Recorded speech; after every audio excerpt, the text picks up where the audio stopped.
going on, everybody? I'm the best there is, the best there was, the best there ever will be. There be none before me, there'll be none after me. Therefore, I am the one and only Jake Covey. And welcome to Wrestling Made Simple.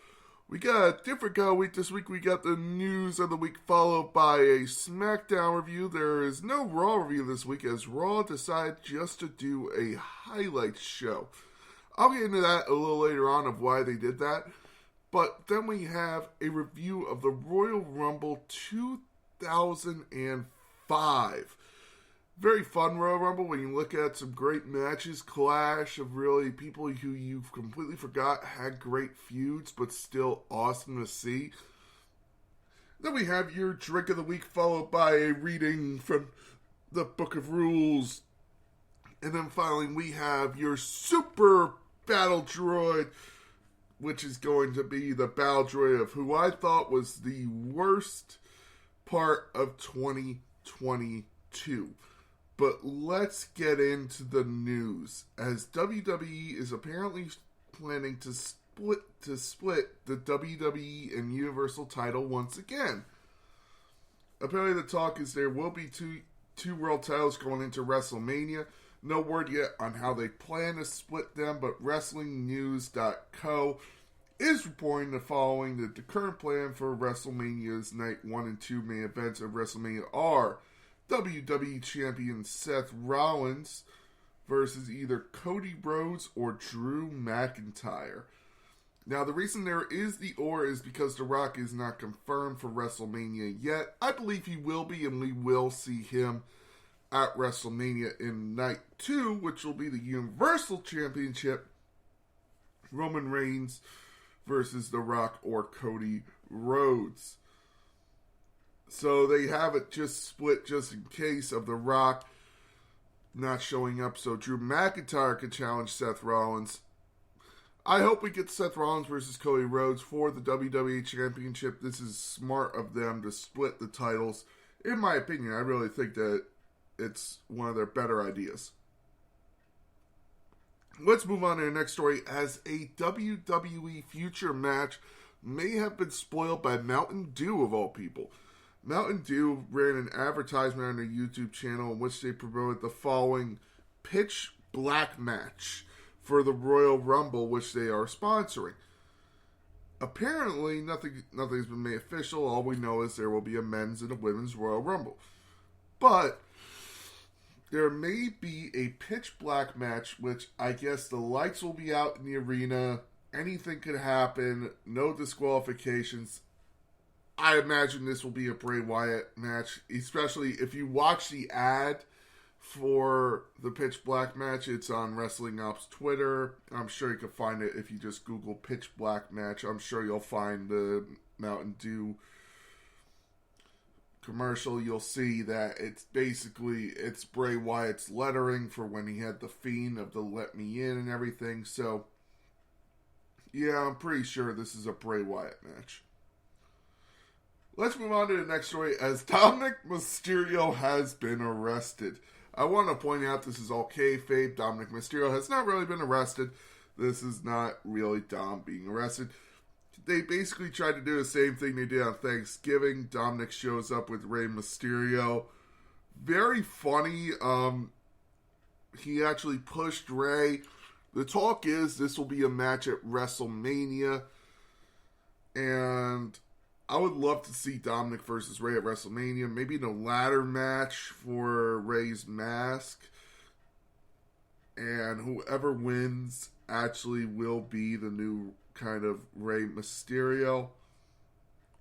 But anyway, they had Rhea get slapped by Rey's wife, and Dominic ends up getting arrested for home invasion. So this was funny. I actually really do like WWE. I want to see him do this for New Year's too. People were saying, do it for New Year's, do it for New Year's. I completely agree. This is going to be funny as fuck. And it really does make me actually excited for the plans for Dominic Mysterio going further. This is genius, because it's actually showing Dominic's strengths of a pre-taped thing rather than having him try to talk on the mic where he has no talent. So it could be fun with this, but I'm just waiting to see how they may ruin it with. I'm trying to think of how they could, though.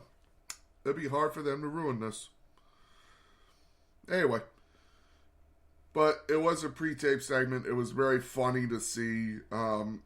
You actually had Dominic say, hey, you can't let him take me in jail. I won't last in prison. Call Finn, call Priest, have them bail me out. The only problem is, and if that's your thing, I'm not king shaming. I don't give a fuck what you do in the bedroom is your thing. But the only problem was him keeping calling Rhea mommy. I just didn't like that. I thought it was kind of stupid. It would have been funny to call Rhea just, hey, Rhea, babe, bail me out. To really show that if they are in a relationship. Because they keep calling her mommy, but I don't know if this is an actual relationship. We haven't seen anything on screen. We haven't seen them kiss. We haven't seen them do anything on screen. We haven't seen them go on a date or anything besides this. So, I would actually like to see them do something romantically to prove that, yeah, this is something that is a romantic pairing. If not, hey, the smart WWE just keep us guessing. But at the same time, I want to see something that proves romantic couple. But let's move on to SmackDown. SmackDown kicked off with the Bloodline.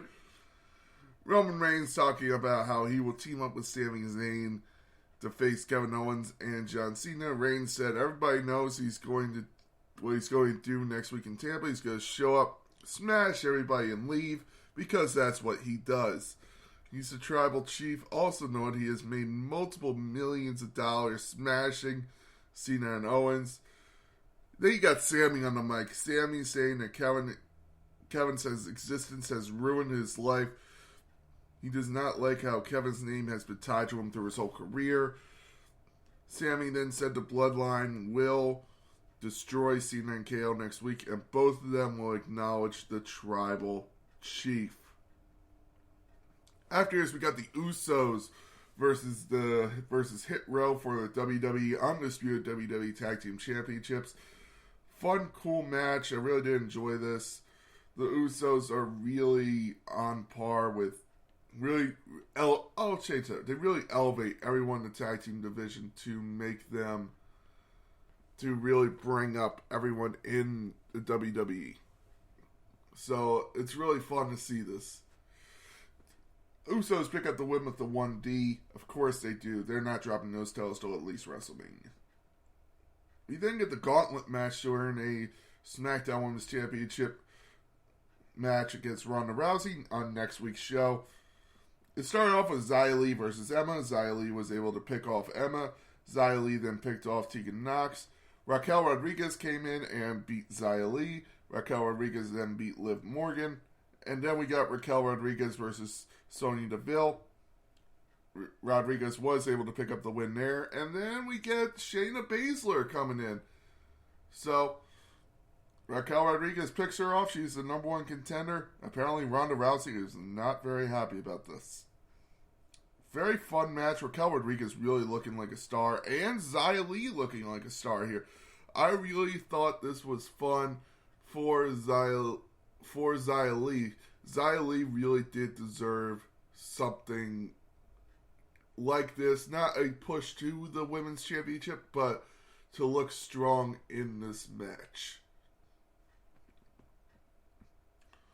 We then get Bray Wyatt saying LA Knight owes him an apology and that no one was listening to him. I'm really loving Bray Wyatt on the mic this time. It was Ryan Satin, I believe, who talked about it. He said that we are really seeing a Bray Wyatt that we have not seen before. He is truly being himself. So LA Knight comes out, tries to beat the shit out of Bray Wyatt, but Bray Wyatt actually lost his train of thought and attacked a cameraman. And Bray Wyatt even said that he wasn't Uncle Howdy, which we all know already. I mean, how the hell would Uncle Howdy be standing up there when Bray Wyatt's in the ring. So, after this, we get a match between Rey Mysterio and Angel Garza. Rey Mysterio able to pick up the win here. I wish this was a little more showing off Angel Garza, because I feel like Angel and Rey could actually have a really good feud. Just my opinion. We then get Scarlett backstage calling Riddick Moss a fool. So Emma slapped her. Karrion Kross says Emma has no idea what she's done. Apparently the talk is at the Royal Rumble we're going to get a mixed tag match of Karrion Kross and Scarlett versus Emma and Riddick Moss. So, that could actually be fun. And then your main event, we get Braun Strowman and Ricochet versus Imperium, Ludwig Kaiser and Giovanni Vinci in a Miracle on 34th Street fight. Awesome match. Really thought this was funny. Actually, you would have the New Day make an appearance as the Nutcracker and the ballerina from the ballet, the Nutcracker. So that was funny to see. Braun Strowman and Ricochet pick up the win as they deserve to. Really liked this fun match. Awesome way to have them really go out with this feud. Miracle on 34th Street fight is just fun to see. And that was your SmackDown review. Again, I won't be reviewing Raw because Raw was a clip show, a pre-taped clip show this week. Very funny. Thought it was different. But apparently one of the main reasons they were doing this was because of they wanted to just give people the night off, but also there were a lot of traveling mistakes for a house show that they were doing of Alexa Bliss, Bayley, Seth Rollins, Damian Priest, and I think a couple other people were actually stuck and could not get to the next show. So they had to basically change a house show.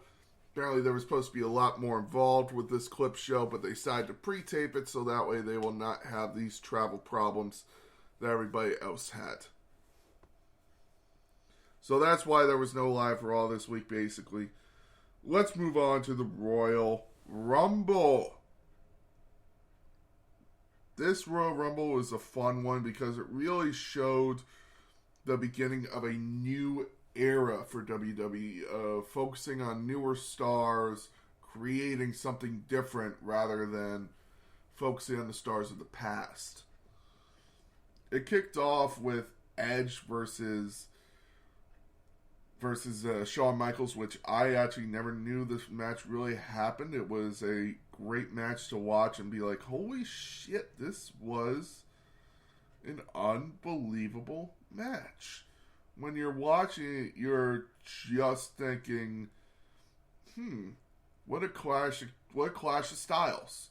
I didn't picture this. I didn't think this would ever really happen. But now that I'm watching it, I'm like, Edge versus Shawn Michaels. That really does work. And it was a great match. Edge was actually able to pick up the win with the roll-up and holding the ropes while the ref wasn't looking. Edge picks up the win after they hit everything. Spear, concerto, electric chair, driver, anything that they could have done, they did for this match. And the only problem I have with this match, it's a problem I have with kind of every time they do it, is when someone's like when the heel is walking away up the ramp, kind of like shooing off everybody, and then you have the face chase him up the ramp, and then hits him with a chop or something, then you just see the heel just start walking back to the ring like, oh, okay, I guess I'll go back now. I hate that. That pisses me off every time, so that was the only part of this match I really didn't like. We then get The Undertaker versus Heidenreich in a casket match.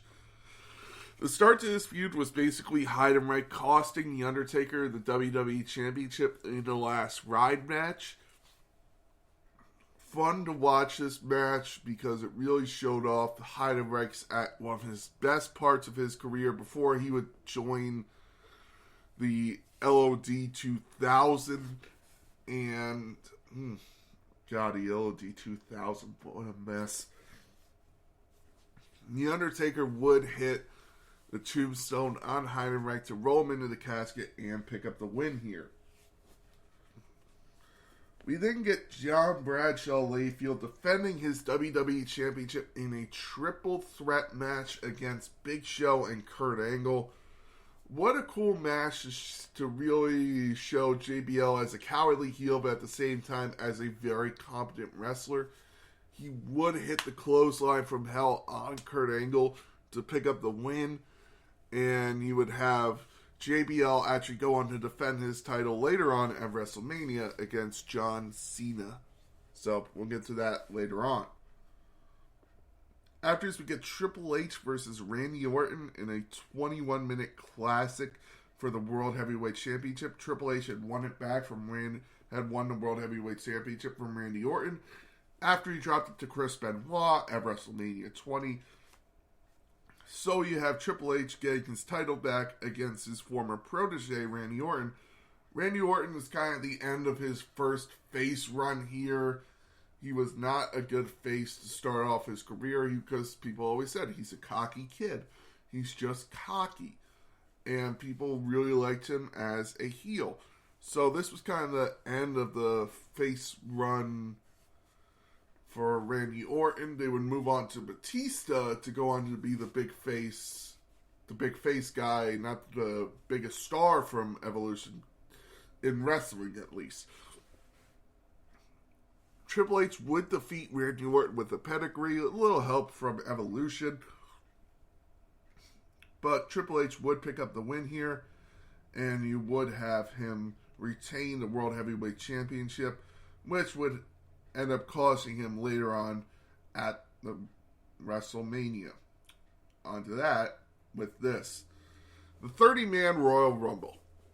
This was a doozy of a Royal Rumble.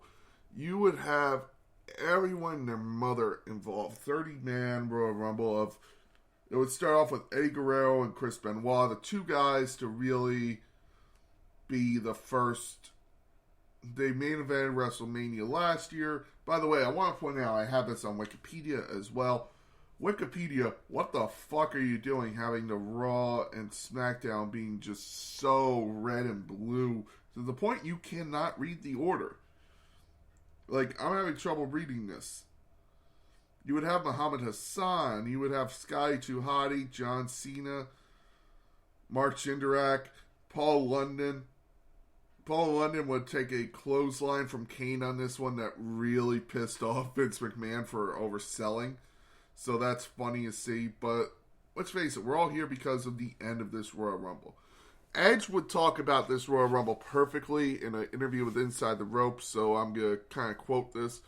Edge would say that Edge was the third man eliminated. He was the third person to be thrown out. So second to last, he gets thrown out. He's making his way up the ramp, and he turns around to see what's going on.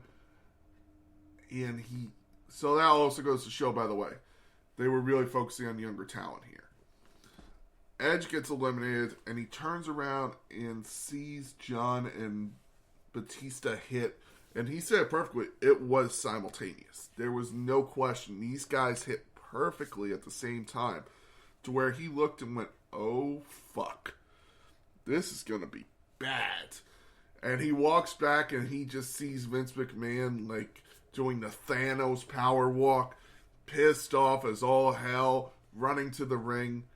So Vince McMahon slides into the ring and tears both quads. My God. And then tries to walk out. What the fuck? So anyway, Batista and John Cena are the last two in, and they hit simultaneously on the ground. Both have an argument for why they won, and everyone will always say, credit to the referees. Because the referees played that perfectly of them running up. The Raw raises Batista's hand. The Raw referee says Batista's the winner. The blue SmackDown referees. By the way, I miss those blue shirt referees. Those blue shirts were awesome. Raises John Cena's hand. No, it's John. It's John. John Cena won the Royal Rumble. So Batista actually is the first one to pick up on. He's like, oh yeah, all right. Well, let's play this. So he takes John Cena, throws him out, and then you have Tim get in the ring celebrating, and then John Cena throws out Batista. So Vince McMahon says, no, we're not doing this. All right, restart the match. Let's see what happens. John Cena and Batista will come in, and whoever wins this match, whoever wins from these last two, is the Royal Rumble winner. So Batista was slated to win the Royal Rumble and go on to face Triple H at WrestleMania, while the plan was for John Cena to go on and face JBL. These plans were not changed. That's what ended up happening, as Batista did throw over John Cena over the top rope to win his first Royal Rumble. I want to point out Batista's history of winning Royal Rumbles. He has this one, and he has the Royal Rumble at WrestleMania 30 to go on to main event WrestleMania 30. I can't remember exactly what year that was. Let's see, 2005, 2014. He would eliminate Roman Reigns to a chorus of boos. It seems Royal Rumbles and Dave Batista are cursed. I just wanted to point that out. It's funny to me. But Batista would win the Royal Rumble here and would go on to main event WrestleMania against Triple H to win the World Heavyweight Championship. Batista, it was very cool to see. He was the really cool face coming out of Evolution. It was originally supposed to be Randy Orton at this moment at WrestleMania, but people just viewed him as a heel. He was a better heel than he ever was a face at this time. Nowadays, Randy Orton's a great face. He works both face and heel perfectly. But Randy Orton, at the time, deserved to be a heel, and he would actually, after having his plans canceled, go on a feud with The Undertaker at WrestleMania 21, having arguably one of the best matches of the streak. So, it's fun to see how a change of plans leads to something even better. But that is my review of the Royal Rumble 2020, or Royal Rumble 2005. If I had to give it a grade, it would definitely be an A grade for this Royal Rumble, just because of the stories that have come out, and it was really the culmination of a new era. It wasn't the PG era yet, but it was the beginning of the real PG era, kind of the end of the Ruthless Aggression era to me. People would say, oh yeah, this is the Ruthless Aggression era. But we're getting all the people who built the PG era of Batista, Edge, John Cena, shit like that. You're getting the three main who really built this era. Randy Orton, Triple H. And I know it's funny to say, because Triple H has basically been a part of every major era. He's been a part of the new era, been a part of the Ruthless Aggression, the Attitude, and the PG era, and now with this era, whatever we call it. The Thunderdome era, and then now. I don't even know what to call this era. But it's fun to watch this and see this. I want to point out that, by the way, after tearing both quads, Vince McMahon tried to walk to his limo. Edge was told, do not go in the hallway, because Vince McMahon was trying to walk to his limo to go to the hospital. Holy fuck, can you meet a tougher guy? So if I had to give this pay-per-view a grade, A grade, the only thing that brings it down is the finish of the Royal Rumble. It was smart for the refs to really think on their feet, but it would have been way better if Batista just had that one moment of, it's just Batista, there was no question. Don't get me wrong, it was still cool to see, and it's, again, it's a ending of a pay-per-view that we still talk about to this day. It's something that everyone still remembers to this day. Hey, you remember the Royal Rumble 2005, right? Yeah, I remember John Cena and Batista going over. So, it's funny to see, but at the same time, yeah, why this pay-per-view is remembered. Now let's move on to your drink of the week, sticking with the Crown Royal, a Royal Whiskey Smash.